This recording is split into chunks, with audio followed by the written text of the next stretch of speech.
think, are we good? I think Should be good, yep. should be good. Alrighty. Hello and welcome to Bionicle the game, everybody. I'm happy to be back once more with feeling after last year, and joining me as my co-commentator and fellow runner, Andre. They are here to provide wonderful color commentary and explain all the things that I either don't quite know how they work, or I have to focus way too hard to get them to work and won't be able to speak. So they're here to save my skills for allowing me to focus. Serve your energy for playing the game. Yeah, there'll definitely be one such point later on in the run during the Onua level, because that will look completely different to how it looked when this game was on last year. So that should be about halfway through the run. Oh yeah. But anything to say before we get started here? I am kind of primed and ready. If we want to just hop into Tahumata. Yeah, I think you're ready to just count us down. Should we introduce ourselves though? Actually, I am Milkblade. I am a world record speedrunner of Bionicle the game. I hold 2 of the 3 categories.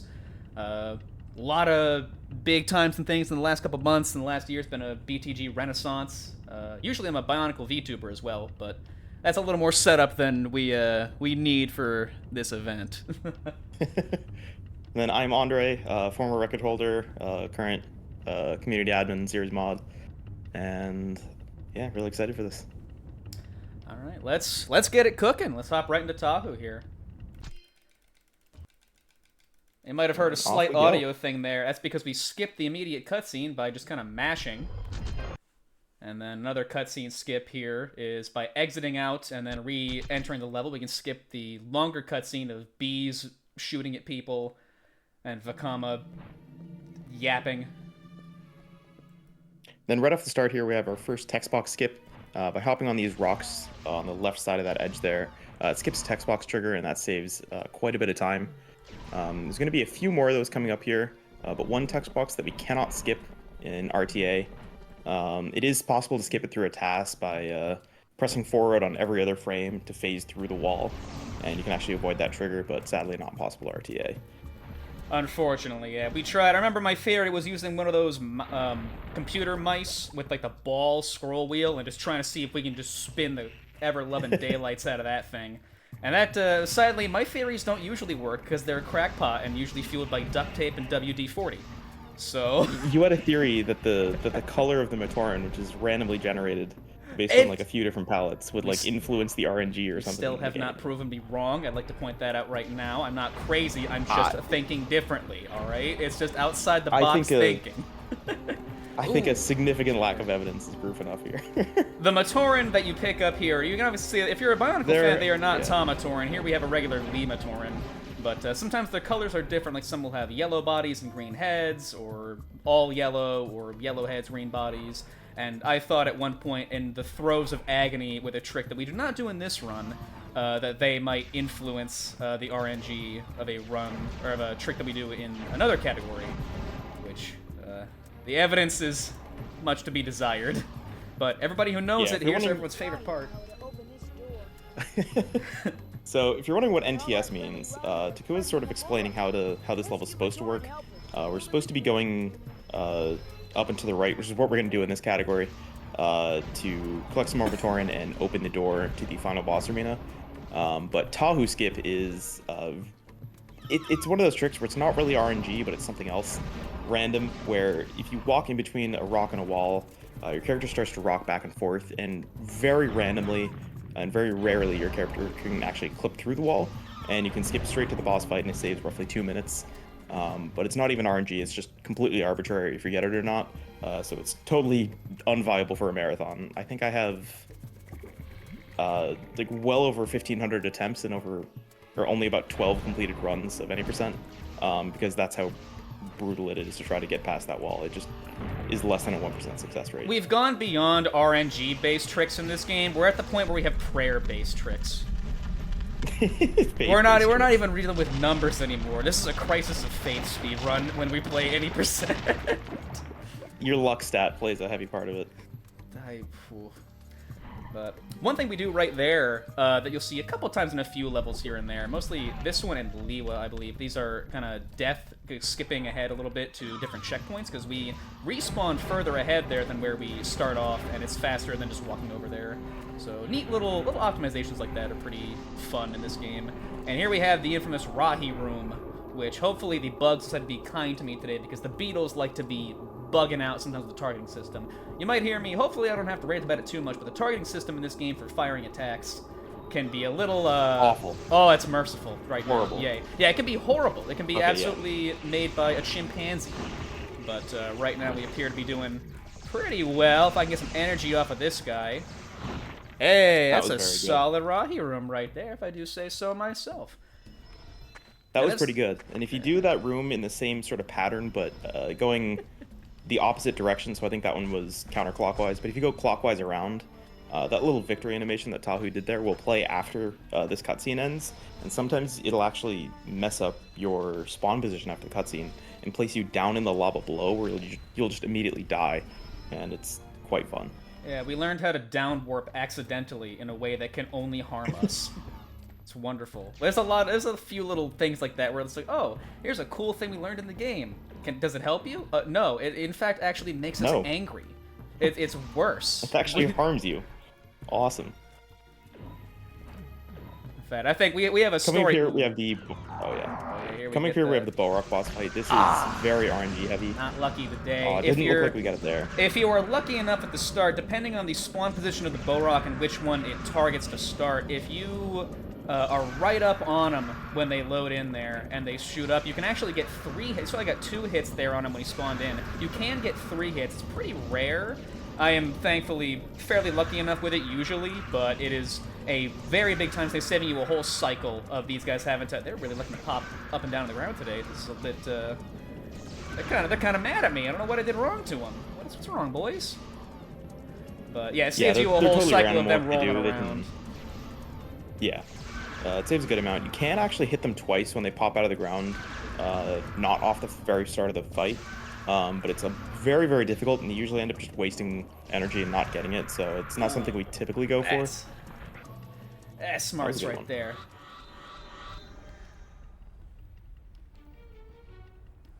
Now we've got the finale cutscene here for the first level. That's actually just a video of me in the club, few tie-ins. honestly.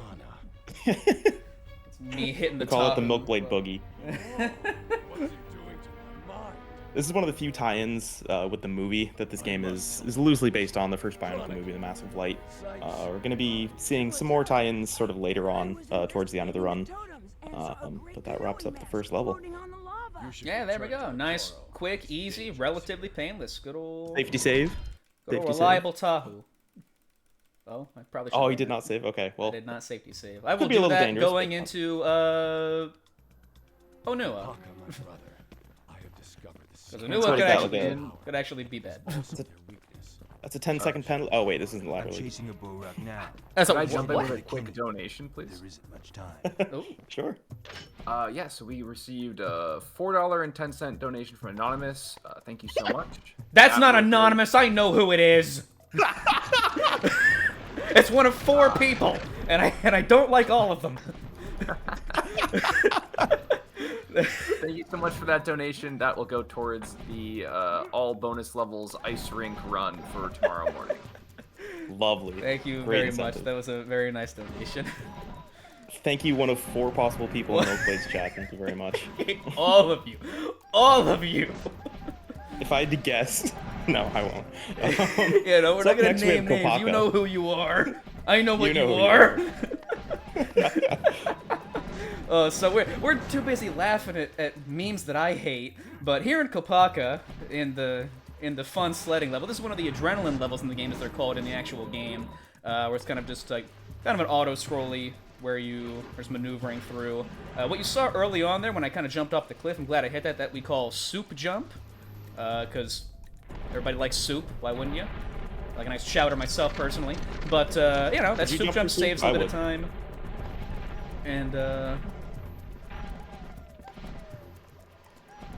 yeah, this level's different than obviously the walking sections, but the way you take lines in this level is very, very different.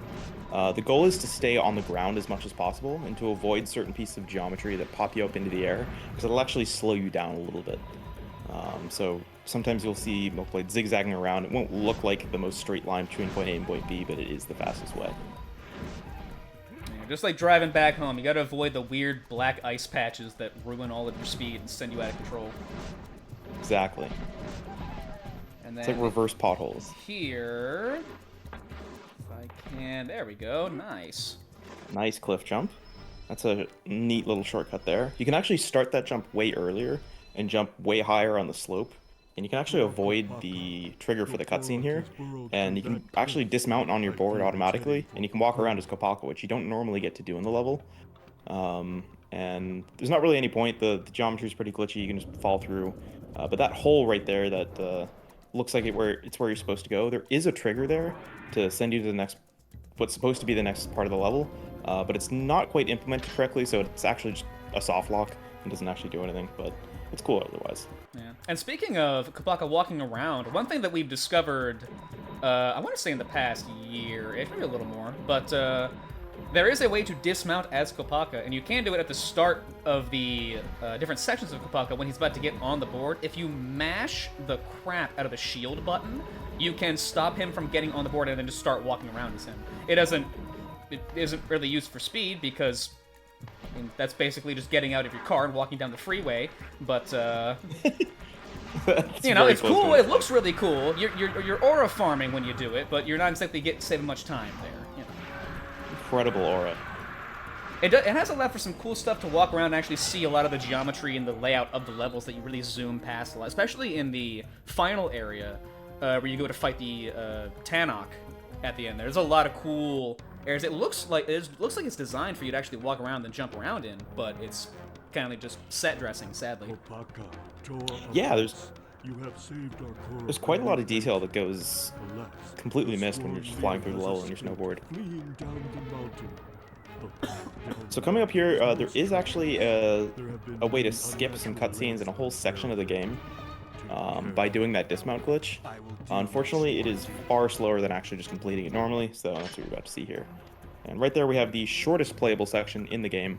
It lasts for about a second and a half in between cutscenes. Don't really know why it's there. But if you hold up and right during that section, you can save a whole 2 frames. Hey, 2 frames. Never discount 2 frames, man. There was this boulder section is just the same pattern every time, so it's pretty easy to just memorize and get through. So I can tell this quick story of when I was grinding last year for a 36 in any percent. I actually ended up in one run. I got a 36 dead even. I think I was maybe a frame off of getting a.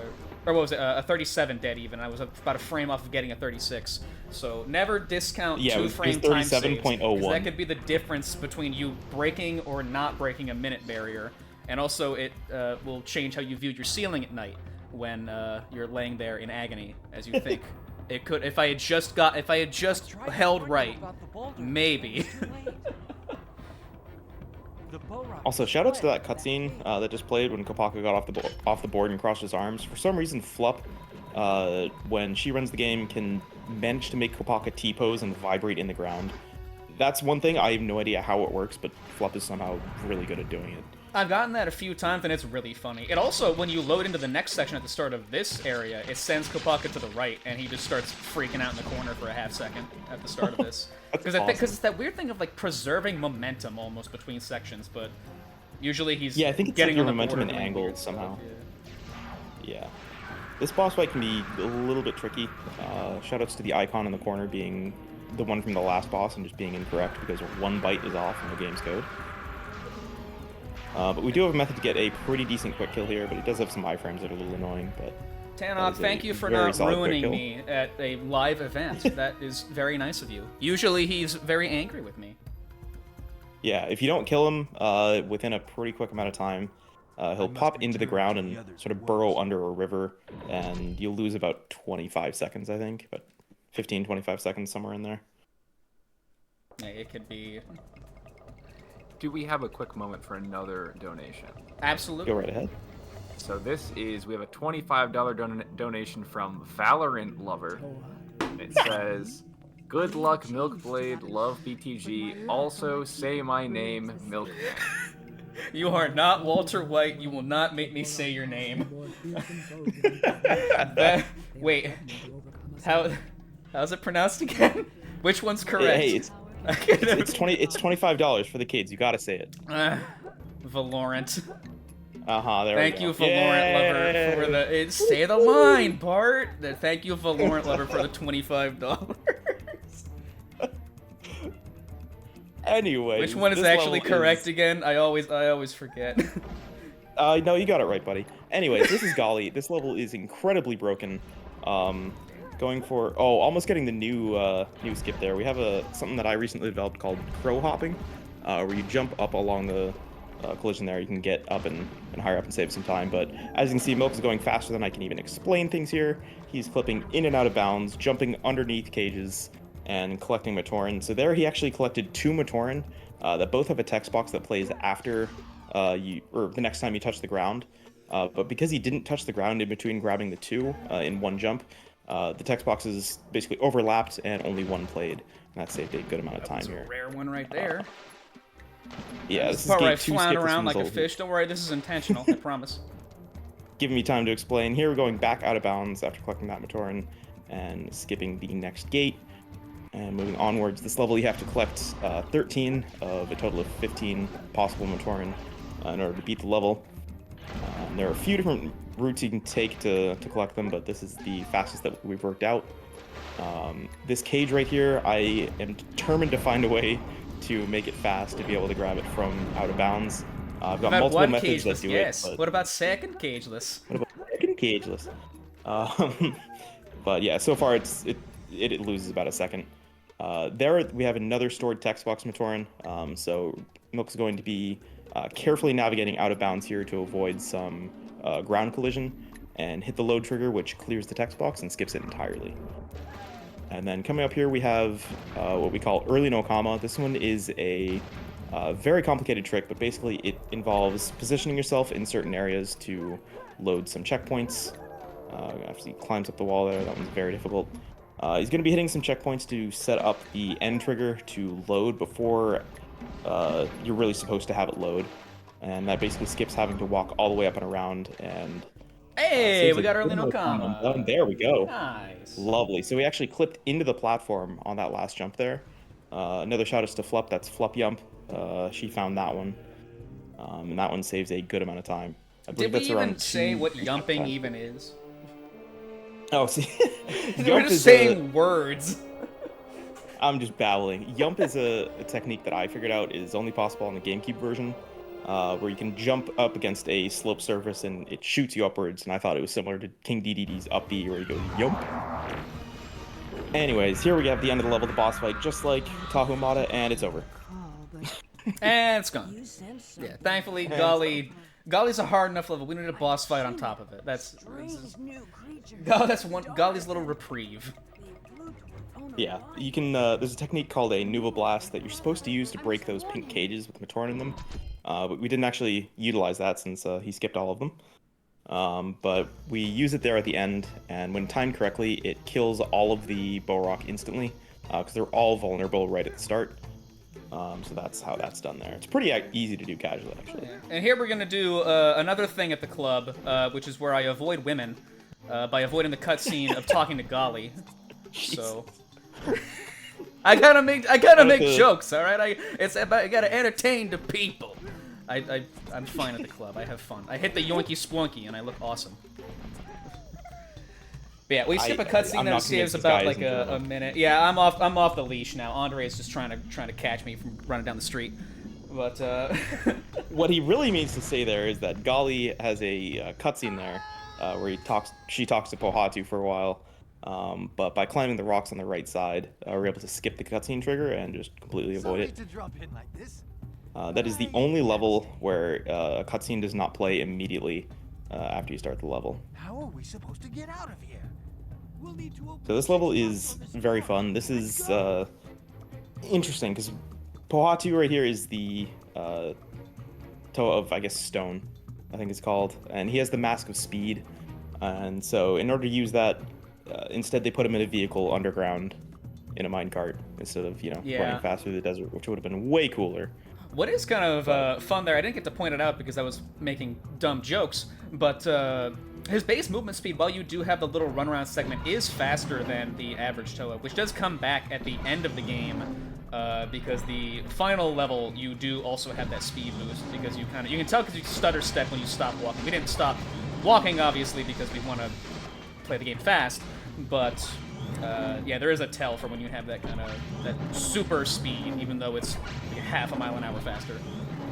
Yeah, it's a very, very small increase. The Takanuva, the final Toa, which is the Toa of Light, sort of the ultimate Toa, has that ability. And the only other Toa that has that is Kopaka, which you wouldn't normally know, because you're not normally supposed to be able to get off of his snowboard. But he does have actually the fastest walking cycle in the game. Also, don't mind me, I'm going to go ahead and put my heart back into my chest from my throat, because that frame drop almost sent me to heaven right there. If you caught onto that, I was leaning to get the orb of energy, and yeah, the game decided to get a little funky with me, and almost gave me a small heart attack. Oh, with my bad connection, I didn't even notice, don't worry. You're good. Oh, I mean, yeah, I'm doing fine, guys. I'm having a great time. Oh, perfect. Doing perfect. I'm gonna be quiet now. This game has no issues sucks. whatsoever. So coming up here, we have a trick that is a very inventive name called Pohatu Jump. Like Tahu Skip, it's a very, very creative name. Shoutouts to whoever created that. Anyways, so by timing some jumps and some shots at just the right time, Somebody stop me! Ooh, just like that, you can shoot the axes and jump over them without losing any speed, and that saves a ton of time. Each time you run into one of those axes, you lose between 4 and 8 seconds, depending on how much speed you lose. So that is a massive time save there. Oh yeah, that is one of the harder tricks I would say in the game. I would say Gauntlet's probably the hardest level because it's just a trick gauntlet. Pohatu Jump is still a contender. I'd put it at least in top 3 of just hardest, like, run up and do it, because there's no retrying Pohatu Jump, and once you fail that, you're like, all right, well, how bad am I gonna hemorrhage time in this level now? Yeah, and when you get hit, depending on your speed, you could be completely off your rhythm, and you could end up hitting more and just losing even more time. So it almost snowballs a little bit. Oh. So coming up this next level, you're gonna want to save here. Yeah, this is where I will actually I will save here. This level's dangerous. So last year, this level looked completely different than how it looks now. Myself and Flup found some pretty big strats here. I found the main glitch that makes this possible that you'll see right at the start. But this went level's through going to be multiple iterations, and this was also when I was on vacation when this happened. So as I was sitting in a bar, hanging out with some friends, I'm getting messages of, "You won't believe what's happening." I'm like, guys, calm down, all right? Can you just leave the game alone for 5 minutes? No. I'm having a drink with the gang. Come on. So right off the start there on the first door, you can walk backwards into the back side of the door and clip into it, which lets you then climb up the side wall and clip completely out of bounds. This was not known or really possible before. I found this initial glitch, which only works in the GameCube version, so it's another W for the GameCube version. And then Flup and myself routed this. She did most of the work though, and we ended up saving just about exactly a minute over the previous best strats. So we're going to be staying out of bounds, touching back in, still out of bounds, but touching the floor there to be able to hit a load trigger so that the rest of this level loads here. Coming up, this is a very difficult jump. This is called Elbow Jump, named after this room, which is called Elbow Room in the game's code. This one's very tricky. You have to jump off just the right point to get enough height floating out of bounds that when you come up to this part here, you can jump up, warp upwards, and still remain out of bounds and be able to progress forwards. If you don't jump off just the right part, you won't have enough height, so you have to go back and try it again.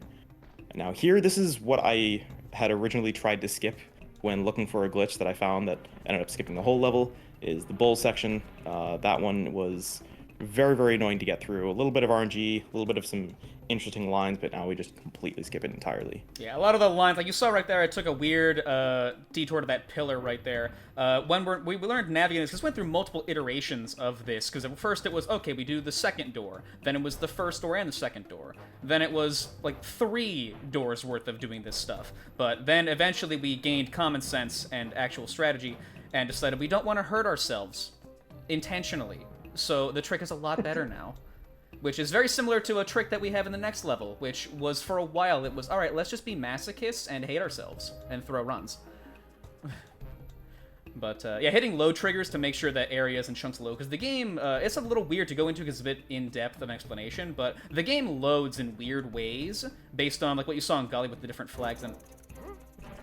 Okay, that right there is 5-frame death jump. I don't even know how I did that, but the grace of Mata Nui himself, he put his hand directly on my firm butt and shoved me onto that platform. That was that was nice. That was a really weird angle. That jump at best has a 5-frame input window, and depending on the angle you take it at, it can be less. So it's very, very difficult. And because he stayed out of bounds for the entire level and never actually went fully in bounds, he never set any of his respawn checkpoints to be in bounds. So if he had died there, he would have gone all the way back to the very first room at the start of the level. You guys ever seen a 4-minute time loss? I want to. No.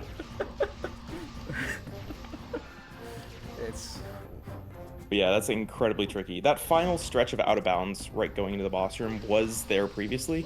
Because we did have a method of just shoving ourselves between a rock and a wall and clipping out of bounds easily. For new runners, a good trick there is to pop back in bounds there to set your respawn trigger there, and then clip back out of bounds immediately, and just do the old strat there. Because if you mess up the 5-frame death jump, you can respawn right in that room, so it doesn't lose 4 minutes, but instead 45 seconds. But overall, that was very, very cleanly done. And we did not, ooh, here we go.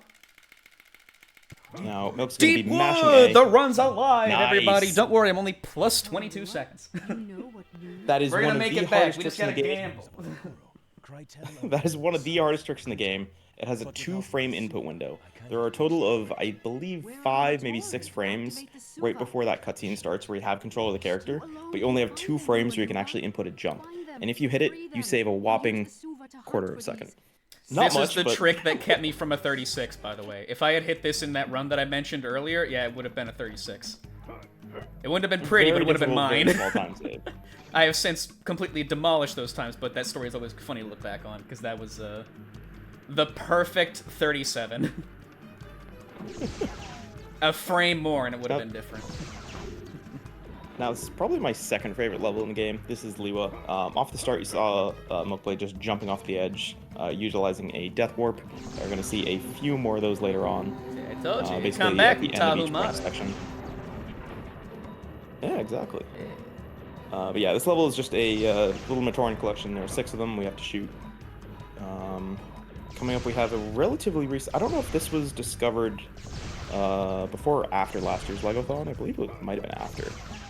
But by double jumping early off the rope there, you can grab the vine and jump off, and it preserves your momentum from being on the vine, and you can actually launch yourself quite far forward. And a slightly better naming scheme for this one we game. call Gamer Jump, and if you get it perfect like that, I like to call it Grandmaster rank Gamer Jump, you know. We're high rank gamers here, you know, as I... High rank gamers. High rank gaming. I'm really glad here that sometimes the hammer spawns in weird and decides to whack me on like an off cycle. I think it's once every blood moon or so when that happens, and it causes me to see red for the next hour and a half. So I'm really glad that didn't happen right there. I forgot that would be possible. That log, I've only seen that happen to you twice. And once it killed a run. The only 2 times I've ever seen that happen ever. Like it's supposed to reset when you die, and it just didn't. I don't understand it. Oh yeah, the first time it happened, it kept looping me, and I couldn't get past it. I actually died multiple times to the hammer because it kept swinging at me. Yeah, the cycle was off. He just kept swinging his arms in circles, and I kept walking into it and getting hit. Oh, and now we actually have. Oh yeah, now we actually have Liwa's mask ability able to be used, which is flight. So this part is about skipping just as much as possible and extending the flight as much as you can. Off the start there, you saw him sort of drop down and hit the jump leaf to gain some more height, and that actually skips a text box, which is why we go for that when it's not the straightest line forward. But text boxes are quite slow. Now coming up, I believe there will be a $25 donation coming in if you go for a certain jump. No pressure. No pressure. Hey, you know what? I'm a natural born gambler. What can I say? For the kids. For the kids. For the kids. So coming up here, we have Footloose Twist my arm jump. a little more, why Shoutouts don't you? to Bionicle Heroes runner Footloose, first person to ever get a time under 3 hours in the game. And if you jump off that leaf at just the right time, you can make it all the way over. Okay. That is. I'm a gambler, baby. I'm a such gambler. hard trick. Woo! For the kids, bud. That is for so the difficult. kids. For the kids. For the kids. Don't let the kids gamble. That That's a bad habit. Yeah. That trick Footloose found accidentally just playing the game through casually, and we thought it was just not possible. Footloose found one of the hardest jumps in the game after getting looped by Gadlock's boss fight in Kopaka. Gibby! Yeah. By the way, that's the trick right there, is you jump down here and skip a bunch of time. And I like to yell Gibby. If you've seen iCarly, then you know that joke where they say, "Where's Gibby?" and he screams his name as he falls from the ceiling and cracks 3 of his ribs. That one is awesome. When I learned this game, I hadn't like played through the game casually before, or not fully at least. I was just following a speedrun, and I thought that was just the intended way to go through the level. So when I finally sat down to do a 100% run, I was like, oh my god, there's more to the level here? What the heck? Where did this come from? And then earlier we saw a small little section where Milkblade paused when on a vine. You could see him gain a bunch of extra height. This level and pausing are not friends. The vines can sort of recoil after you pause, and it can also cause the music to break if you do it enough. Either the music completely stops or it just loops the same measure over and over again. Sometimes not even a measure, sometimes just the same stupid, like, dotted quarter note. We're just like, oh yeah, this is gonna be a great. It's like a demented Peter Griffin laugh in your ear the entire time, and it's horrible. And then right here we have Freebird. This is one of my favorite tricks. Basically, by flying parallel to the edge of the platform at just the right spacing, you can hit the load trigger or the final area, which is slightly bigger than the text box trigger there. So by taking that line, you can hit the load trigger and skip the text box and make your way to the final room here. Right about where Milkblade is now, if you don't hit the load trigger and you go too wide around it, this section will not load. It just won't render. And it sets your respawn checkpoint right at the end of the water there. So if you miss the trigger there, you're actually just soft locked. Your run is over. You soft lock the game. New file. Yeah, you have to start a new file to be able to actually progress the game, because you just can't basically go forward. Speaking of this gambling, boss fight man, is definitely the same Panrak. every time. Yeah, it's definitely. Boss fight's totally the get same every time, destroyed. right? I mean, yeah, absolutely, Yeah, yeah, of course. Yeah, I mean, you never lose time to bad RNG there, right? And neither do I. Yeah, certainly not. Of course. That's actually a very good Lewa right there. It's a very clean Lewa, yeah. And I think should we during this cutscene should we go over the vision I had, a classic. There's no real big tricks in this level here. This is another adrenaline level similar to Kopaka and Pohatu. But there's no Pohatu jump really in this one. There's a little bit here and there, just more optimized movement for what the speed, for like this time save is in here. But one day last year, I was sent a vision by Maranui, which totally wasn't me sleeping off like 5 beers on a Friday night. And I had him dream that there was an area in Tahunuva where you could clip through the wall and fall down the entire level and just land at the end and save a bunch of time. And I thought, you know what, I'm gonna try it. Why not? I'll try it on stream. I will see what happens. It does exist. There is a way to clip through the level and just fall down. However, it does not save time and in fact loses you 40 seconds because the camera doesn't agree with you in that statement. And woo! You scared me right there. Ooh, hey man. But you turn. Yeah, it's right over there. Signal, man. Come on. Takoro drivers are the worst. Yeah, sadly the vision tech does not that work. Trick is, yeah, it doesn't work. Well, we did lab it out for a while, and it's incredibly impressive that there not only is an out of bounds trick, but if you go out of bounds and immediately go neutral on the control stick, your character can actually float. Whereas if you hold too far forward or turn too far to left or right, you'll just fall and gravity remembers it's a thing. But you can actually float out of bounds and go far enough to fall down and land in a later part of the level.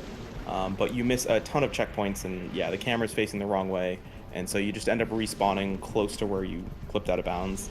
So yeah, it loses about 40 seconds, but it is still really cool that something like that is technically not really possible, but you know, it is doable to at least clip out of bounds there. So some people like to research technical things or try out movement stuff. I just get visions, and then we have new tricks from that. You just go on a bender and get a vision from just go on a bender. The Great Spirit. I just down a bottle of Black Label and like, hey, I'll come up with a new BTG trick this week. Why not? Can I get the no warp? Sadly, if you, no warp. I believe you can probably explain a little better. But if you bonk your head at the kind of the ceiling of the level right there, when you land, you go forward by about 1.5 seconds, 2 seconds worth of actual like surfing time, and it's very weird to get. For me, it's inconsistent. I don't know if we found a consistent way for it. I've always just kind of done my best, and if I get it, I get it. But it's not an imperative. It's mostly on save, feel and vibes there.